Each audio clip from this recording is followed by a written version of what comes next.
Today on Locked On Phoenix Suns, no Victor Wembanyama, but no problem for the San Antonio Spurs, as a week off was not enough for the Suns, nor was playing in front of Kevin Durant's old college town a loss. A bad one. We'll break it down next.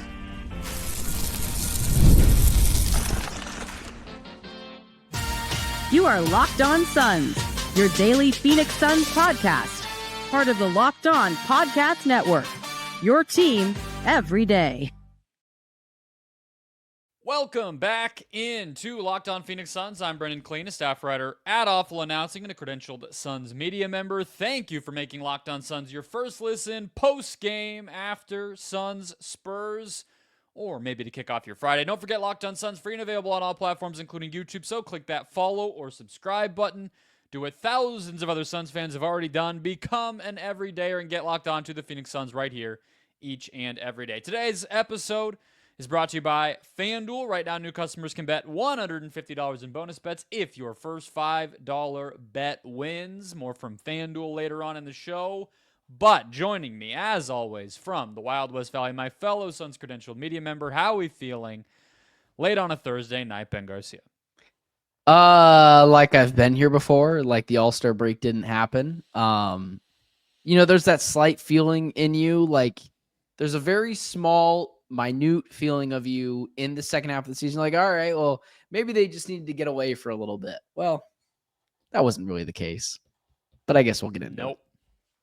Not today. 120, 109, some worrisome news about Victor Wembanyama pregame as we were kind of prepping to watch Wemby take on the Suns and everything that comes with that. And then all of a sudden out for the season with blood clot in his right shoulder. Obviously not going to spend too much time on that because it's not a Suns topic, but it did affect them tonight in this kind of marquee event, going to Austin, Texas to play at the UT Arena, both for Kevin Durant, alumni purposes, and I guess the Spurs trying to maybe steal Austin from the Mavericks, and maybe smelling blood with the Luka trade. I'm not so sure, but again, the Suns lose 120, 109.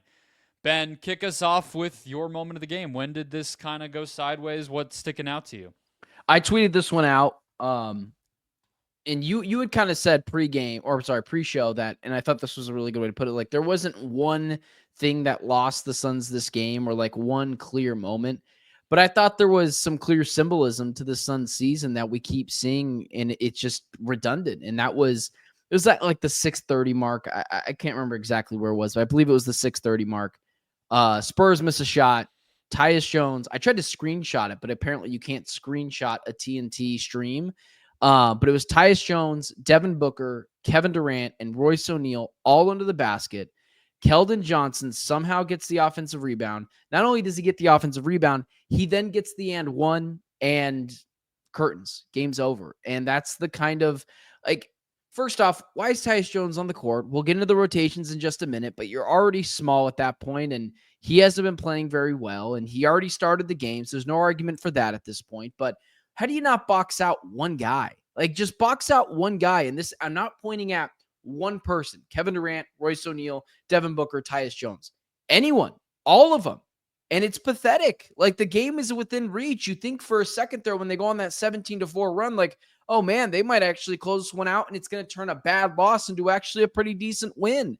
On the road, a good team, and it just feels like that's what we talk about all the time.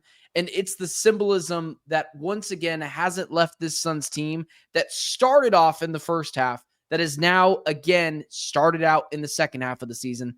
And I'm just over it. Yeah, 50 points in the paint for San Antonio tonight. Only 6 offensive rebounds, surprisingly. It did sort of feel like more. And Bismack Biyombo out-muscling some of these Suns players was not on my bingo card. But yeah, San Antonio's in a weird spot, especially with that Vic situation, because they also traded Zach Collins in order to get De'Aaron Fox. So they're really, really scraping to even find guys to play center. Julian Champagnie was basically their backup 5. He's like 6'7". He's not even a center. So anyway, that join the rotation. Yeah, that rotation beasting up on the Suns is ugly to see, and I think that was perfectly symbolic.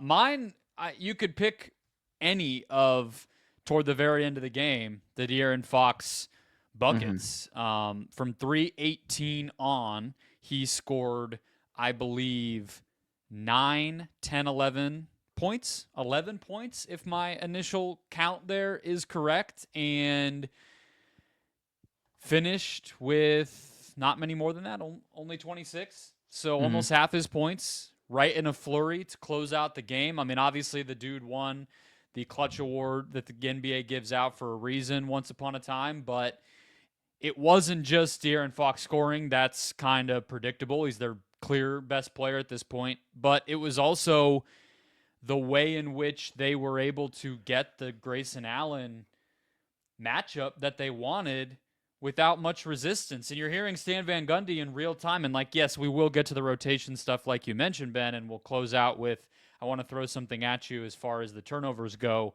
maybe from the opposite way people are used to looking at it. But Stan Van Gundy's sitting there apoplectic on the broadcast. He literally said at one point, I don't know what the Suns are doing. He's it looked like they were trying to double Fox on the perimeter, maybe get the ball out of his hands before he even had a chance to attack. They're trying to send extra help and clog the lane, but they're just aimless, late. They're not even getting that done. And they're giving up the switch to exactly the defender that he wants to attack, which again was Grayson Allen the majority of the time. So it's not just, it's one thing to get beaten by De'Aaron Fox if he's making contested mid-range jumpers over good defense. This was just, oh, well, yeah. I mean, you're going to give him layups. What do we expect to happen here? Well, yeah, I think the one that was probably the best one is when he blew by Kevin Durant off the left wing and just no contest. And that's the issue with the Suns team. It goes back to what I had said before, and I found the exact moment, which, by the way, you saw me laughing and just typing in my phone here a second ago because I had no idea what apoplectic meant. And so once I figured out what it meant, I was like, oh yeah, I guess he was kind of angry. So learned a new word today, but it was very symbolic of what you were kind of saying with the De'Aaron Fox stuff is just when you go back to what I just said a second ago, the Suns are down 98-102. 4 guys are under the basket. Tyus Jones, Royce O'Neal, Kevin Durant, Devin Booker. Keldon Johnson gets it with the offensive board late in the game, scores at 104-98, goes to the line, makes it 105-98 ball game. But it's all the De'Aaron Fox issues too, where he's getting to the basket at will. They have no interior defense.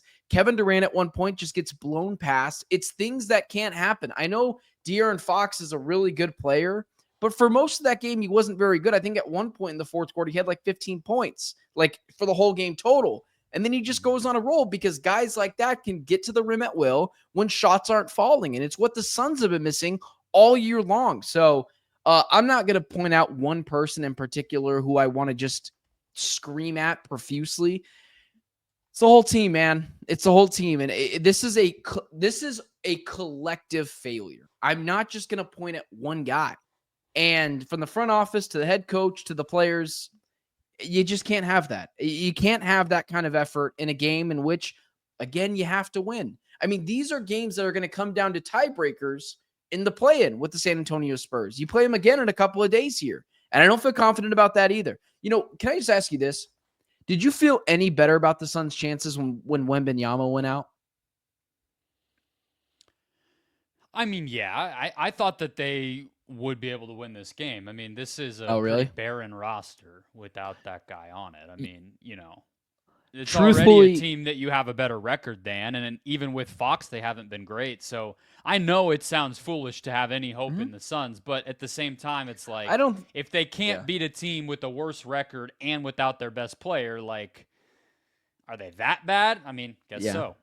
Yeah, I maybe changed a little bit in the Suns' direction, but not much because what teams this is your point that I keep stealing, but younger athletic teams who can run the floor pretty well with De'Aaron Fox, ever since he's a fast-paced player, they just run these teams out of gyms. And ever since you've said that, I've noticed it even more. And the turnovers, the Suns had, I think it was 17 turnovers going into the fourth quarter or 16. Either way, That's awful. In the first quarter, I think they had 6. Like you can't have that. It's lazy. It's pathetic. It's bad basketball, and that's just what we've seen for the first half of the season, and got it kicked off with the second half.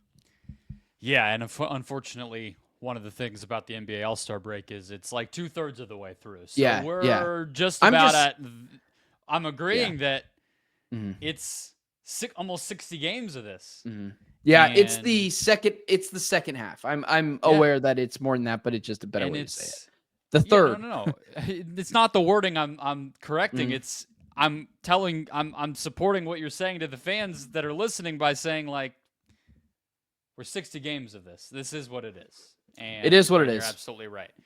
You talked about people that are being screamed at and where to direct that screaming. I know fans are directing it more and more at Mike Budenholzer. Ben and I will give our thoughts on the rotation and the coaching decisions right after this.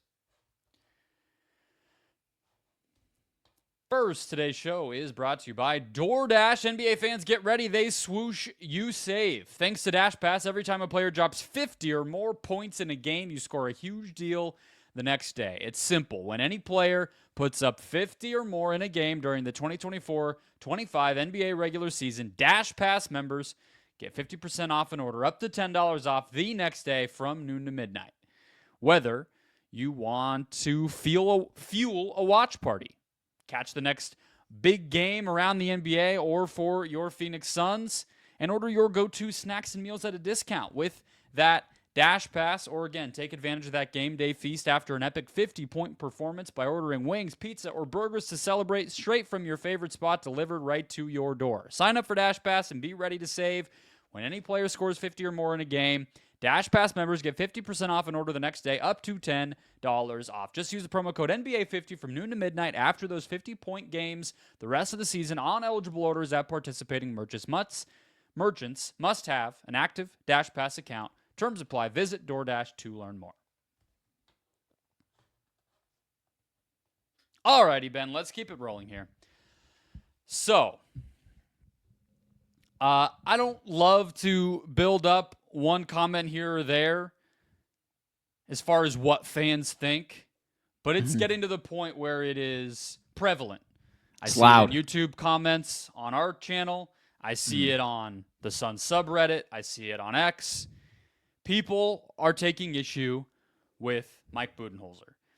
And I think it starts with the rotation. Like, I think I think that's always where it starts with coaches, because it's kind of like the easiest part of their job that we feel like we can maybe weigh in on, whereas the other stuff we don't even get to see.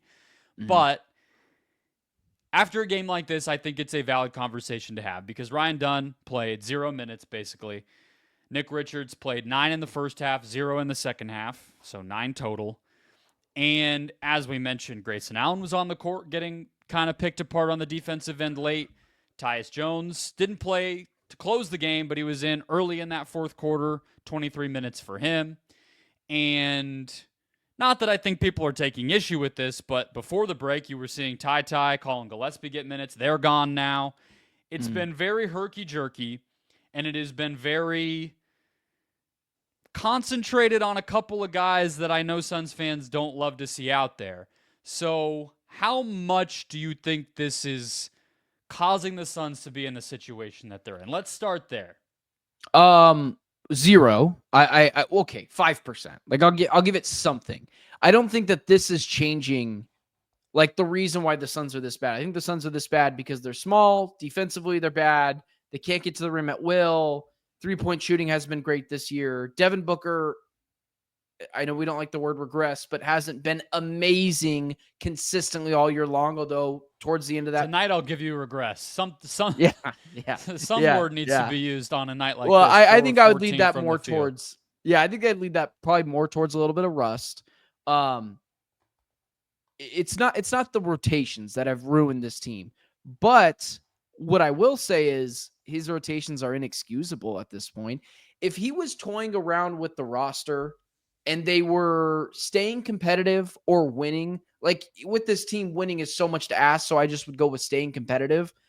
But there should only be 9 guys that are playing at this point, and it's Grayson, Royce, Tyus, Beal, Dunn, KD, Nick Richards, Devin Booker. It's those guys that should be playing. And maybe I missed one other guy. But the issue is Ryan Dunn should be in these games, especially when guys aren't necessarily hitting their shots. Bol, who I have not been an advocate of and had a horrendous turnover early in this game to Stephon Castle that helped lead points for the other direction, but at least he plays with energy. This idea of continuously throwing Tyus Jones out there, especially late in games, and he did play in that fourth quarter for a little bit there, like, where's Ryan Dunn? I mean, he's adding the same amount offensively as Tyus Jones is right now, and defensively, he's 10 times better. And he's younger, runs the floor a little better. Those are my issues. But I mean, is it the reason why the Suns are terrible? No. What about you? Forget Tyus. I mean, again, like the beginning of the fourth quarter, whatever. Grayson Allen was the guy closing the game and was chopped liver getting eaten by Fox. So I wanted to bring this tweet up from Dwayne Rankin where he appeared to see, I don't know where Dwayne was on the court today because it was a college arena. So he probably had a closer view of this whole game, and I think that's why he was able to see this. But the quote that he picked up from KD to Bud toward the end was KD saying, "You need somebody who can guard." Telling Mike Budenholzer, we need a player out here who's going to be able to check Fox. And so like there's there's a few layers to that. And one is to agree with you that this is not Bud's fault and the rotations are not the reason they're losing. So I'll start there as well, because why are Devin Booker and Bradley Beal not guys who can defend De'Aaron Fox late in the game? You know, like I understand they were getting switches, but like you pointed out, it wasn't just Allen. And so that's a little bit of like, well, easy way to pass the buck, right? Like, get us another guy out here who can guard. It's like, well, come on. Like, you know, the rotation's the rotation to a degree. But that moment when it's still, you know, 4 or 5 minutes, 3 minutes, whatever left in the game, and Dunn's not out there, and they start running ISOs with their best player, like, make that adjustment at that point. So, like, that's one where I can look at it and say, okay, but the bigger issue is if Dunn's just absolutely cold at that moment, if he's just not if he's not part of the rotation, he's not going to come in with 4 minutes left in the game. So that's probably the best type of argument that you could make, of just to say that Dunn just has to be a part of this because what he does, no one else does. Like that whole dynamic right there illustrates exactly why he deserves to be in this rotation, because he is irreplaceable at that one particular thing, even if his game does still have limitations and he's young, he's going to make mistakes and everything else. It's just a little bit confusing why it's a lot confusing why he's just been banished completely. It really doesn't make a lot of sense to me. Yeah, what you said, 1000%, everything. If I could retweet it and physically, I would do so. But like, here's the one thing, and I said this to you pre-show, and I want to make sure I said it. It's like, oftentimes we do lessons of the game and stuff. I think the lesson, if I was just throwing something out there, is Bud doesn't know what he's doing. And that sounds worse than what it means, but I don't think it's because Bud is a bad coach. I think he's at a loss of what to do with this team. He's literally throwing everything out there, seeing what sticks. That's a guy over there that is not fearing for his job at all. Like, he has got zero worries that his job is out the door, and he shouldn't be worried about it. But he's trying everything. And I think it's there's just some things that you don't try because you know it's not going to work. Like, you're being extensive. You're trying to figure out what the solution is. But throwing Tyus Jones out there and Grayson Allen out there or Bradley Beal to get cooked by De'Aaron Fox, like, that's not the answer. Ryan Dunn should be getting minutes way easier than Bol does, or way easier than Ty Washington was at one point. The biggest thing is, like, how do you have a gut feeling? Because I saw Gerald Bourguet's tweet about it's just a gut feeling oftentimes, like sitting out Ryan Dunn. First off, that's a terrible reason. But why is someone like Mason Plumlee, who is just getting cardio out there at this point, 17 minutes tonight, 3 rebounds. Bol had 4 rebounds, played 10 minutes tonight. Like, Mason is just a cone out there. It's not good defensively. He doesn't do anything exceptional offensively. Like, if you're going to try something different, then throw Bol out there for longer. And I'm not a huge Bol advocate, but at least it's something different that makes sense. So, Bud has everything you're saying. They basically tried today, right? Bol started the second half at center. They bailed on that pretty quickly. Well, that's the problem. You're bailing very quickly. Yeah, if you're going to try it out, try it out. Plumlee being in there is honestly more than anything because they can't play 48 minutes with no center, and Nick Richards didn't get on the court either. So I think it's valid to say that you could try you should try something for longer, but then at the same time, if you try it for 6 minutes and it doesn't work, then you're going to get roasted for the fact that you stuck with it for too long, right? So, but let's close on that though, because we talked about Vic being out, we talked about Biyombo making a surprise appearance and all that stuff, but Champagnie playing backup center, all that, and yet this was a game where Bud went away from Nick Richards. I'm not going to pretend like, I could recall each of the possessions where Nick Richards was really involved and tell you how well he played in those 9 minutes. But I get sometimes you go along with what the opponent is doing. They were small, so the Suns went small with KD for large portions of this game, especially in the second and third quarters. But I also think there is a case to be made that you say, hey, well, Richards did grab 6 rebounds in 9 minutes, 2 offensive rebounds. Try to put your athletic center out there when they do go small and see if you can't turn that into an advantage.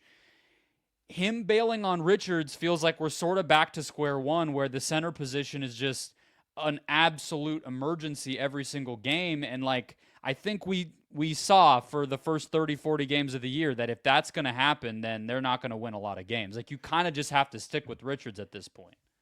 Well, how about I raise you one better? Why did you spend 3 second-round picks if you weren't going to play him? It's like the same thing. Why did you? He's not the guy who traded for him, right? That happens sometimes. No, listen, I don't want to take a victory lap on Suns fans' graves, but and I'm sure you were there too, which was, I'm not so sure Nick Richards, the backup center on the Charlotte Hornets, is going to rectify everything for the Suns team. And to my point, I've kind of been right on that. But the issue is, why did you go get him? He's still the best center on the roster, even if he's still a bottom tier guy. It's inexcusable, man. Let me ask you this way, though. Do you think he's a better center than Kevin Durant?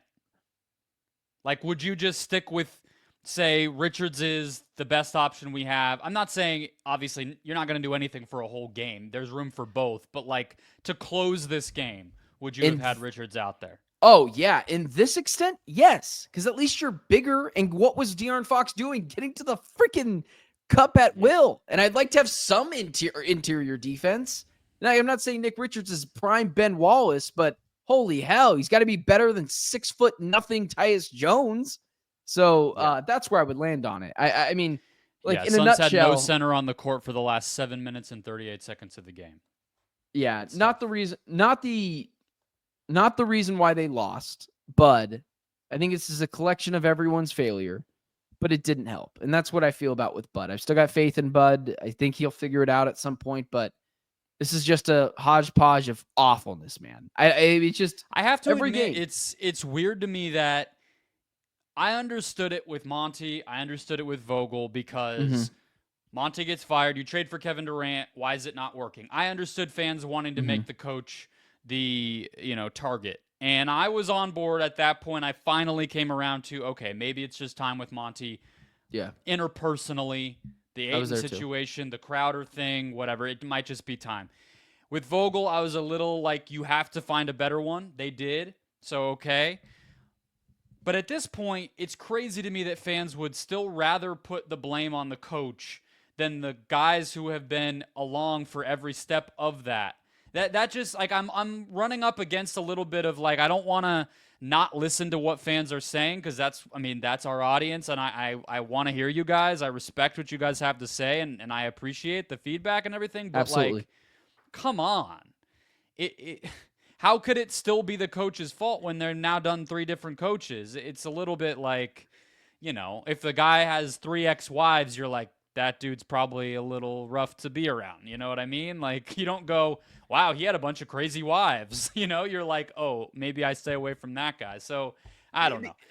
Well, I mean, just really quick, I'll be 30 seconds, but just it's what I've been saying all year. Can we blame the players? Can we stop saying, well, Kevin Durant shot really well tonight? Well, guess what? Kevin Durant was also a reason why they lost at some point in this game. He wasn't amazing for all 48 minutes of this game. At some stretches, he was bad. Not for a lot of the night, but and for tonight, some stretches. Booker was bad for most of his was 41. awful. Booker was awful. Like, all of this game. Like, can I blame the players? Like, if we're going tier of who was awful tonight, Booker, I mean, Grayson is there at some points, and Tyus is there. Like, Kevin Durant's not a top five player why they lost, but like in stretches, he had issues too. So like, it's not just the lose coach. By 11 to a bad team and like Brendon, I don't mean to be rude, but like they could have freaking Greg Popovich out there or prime Phil Jackson, I guess, whatever. You could have any coach out there. When you play with zero will and want to, you're going to lose games. And I think people blame that also on the coach a little bit, but that's a perfect thing where I say, how could you continue to blame the coach for that when that has been a through line? I mean, come on, like a coach demand snap his fingers and guys just start sprinting. Like, come on. Yeah, I just really quickly, I was absolutely with you in all those things. Monty Williams, I just thought it was time. Frank Vogel, I wouldn't have fired until I saw they got Budenholzer, and then I was all in. But I'm not firing Budenholzer. He is getting Budenholzer, whether everyone likes it or not, is getting another year. Probably another one after that. Probably another one after that. Like I won't even entertain it. So yeah. All right, I'm gonna throw a turnover question at Ben that I don't think we've talked about. And it's not actually about the Suns' turnovers. Next. First, today's show brought to you by the FanDuel Sportsbook. When the game tips off, the NBA action is just getting started, and there's no better place to get in on it than with FanDuel, America's #1 sportsbook. With FanDuel, you can place live bets throughout the game. So even if you miss the opening tip-off or want to bet on a fourth quarter comeback, you can stay in the action. And if you're looking for a bigger payout, you can even combine your live bets into a same-game parlay. Let's check it out. Go to College Hoops, as always. On Friday night, we have some massive favorites that can get you your bonus bets. Robert Morris hosting Green Bay, minus 1,700 favorites. Marist hosting Canisius, minus 1,200 favorites. Drop your $5 there. Get $150 in bonus bets if that first $5 bet wins, all at FanDuel.com. That's FanDuel.com for your shot at $150 in bonus bets. Make every moment more with FanDuel, the official sports betting partner of the NBA. All right, Ben, we were talking last week about the Suns' defense. We had a segment about it, and I meant to bring this particular thing up, and we just went elsewhere with the conversation. But I wanted to circle back to it because I think tonight's a perfect example of what we were talking about, or what I wanted to talk about. And the TNT broadcast put a graphic up at one point where it was like the Suns' defense in the last month. I think it was like in the third quarter. And it was ugly all the way through. But the worst category was opponent turnovers. And I think that's something we don't talk about enough with this team, because if you look at their defense, we've harped all year, they're bottom 3, bottom 5, whatever, week to week it changes. They're 27th right now. But far and away, the worst category for this team is forcing turnovers. They're 28th in that. That's like the thing that they do the worst on the defensive end of all the kind of main categories you would look at. And tonight it was a perfect example. 18 that they had, obviously unacceptable. We've talked about that plenty, but they only forced 9 against a young team. And okay, De'Aaron Fox, Chris Paul are handling the ball the majority of the time, whatever, but they actually had 4 of those 9. So guys like Stephon Castle, Jeremy Sohan, and I don't know where the Spurs are in terms of how often they typically turn the ball over. Maybe they're a pretty clean team, but this is a nightly recurrence. And I think it just kind of speaks to a bunch of things that are wrong with the Suns defense, where their rotations aren't crisp. They don't really kind of give that effort to be in the right position where they can capitalize on opponent mistakes. They don't have the on-ball guys to generate those steals, pick guys' pockets, things like that. Their rim protection's bad, so they don't get blocks. If you're just allowing teams to get a good shot up every single time, at least get a shot up, you're really doing yourself a disservice. A lot of their other categories aren't so bad. That is really, really shooting them in the foot in terms of their defense this season. And I just was thinking about that all night tonight, watching them allow guys to at least just kind of get to their spots and put something up. And that's how a team like the Spurs can beat you, even with, a talent disparity. Well, it's pretty hard to play any defense. Like, one of the issues why the Suns are such a bad defensive team is the opposing team gets so many easy baskets because of their off turnovers. And so oftentimes the Suns have no chance to set their defense because they're slow and they're older and they don't move as well. But what I would love to see is how many tip passes the Suns had in this game, because I can only think of one. And it went out of bounds. It was tipped. And then the other one was tipped from Royce O'Neal, and it was thrown right to Keldon Johnson, who dunked the ball immediately after that play. So, I mean, how many times do we have to say it's a want to defensively? Like, you don't have to be this bad defensively, even though you're this small, if there's just a want to there. They don't get in passing lanes.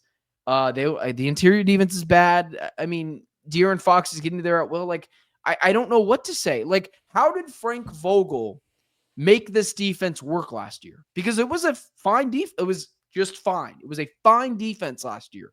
And you can argue that that roster last year was worse than this roster, in my opinion. I think this roster is much better than it was last year.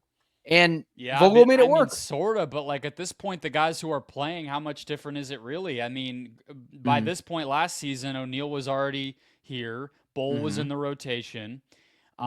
If you say Gordon and Jones, like, I don't know, you could kind of go either way there. And then obviously Eubanks was bad, but Plumlee's not much better. So, like, I don't know. I mean, I really do think that if we're kind of doing that game of like what was so much worse, I really think it starts and ends with Nurkic. I think that Nurkic having an above average season relative to expectations last year and being at least kind of an anchor where the rim protection was there, at least helped them keep their structure on the defensive end where guys could kind of trust that and go accordingly, and the rotations are a little easier after that. But I mean, I went back and looked while you were talking. They were basically bottom 5 in terms of forcing turnovers last year. This is just what happens when you build a roster that's not very athletic and frisky like that. But how does a team with no center, potentially a worse center rotation than the Suns, like, let's just say they're the same right now, obviously, because no Vic, how do you get 50 points in the paint? I don't know. How do you have a 50 points? They have a 6. I don't know, man.